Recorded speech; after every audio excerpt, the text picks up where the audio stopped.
guys, ayan na guys, tapos na ang pagpanukod naman guys sa mga formas guys. Ayan, tapos na ini guys, busa na ini guys, bukas guys, busa na ito. Ayan na, tapos na guys. Kaninang umaga na ano ito, na umpisahan guys. Ngayon tapos na, back to back ito guys, tapos na. Ayan guys, oh, yung mga kahoy na para hindi siya guys magbigay na hindi dito magpunta dito yung yung formas na yan guys, oh. Saka yung formas doon hindi naman ito magpunta kasi may nakatukod naman to doon sa kabila.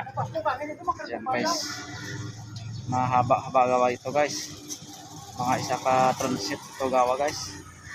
Ayan, mahaba ito. Isang plywood ito guys na ginagamit natin para makon ito guys, isang plywood ito kasi mataas yung na yan dito, kanal para ito naman guys, drive ito guys, daanan ng mga sasakyan papunta dito sa gasolinahan guys. Ayun na gasolinahan yan guys. Ayan, so guys, dito na lang guys ang video ko. Thank you very much sa inyo, maraming salamat sa pasuporta.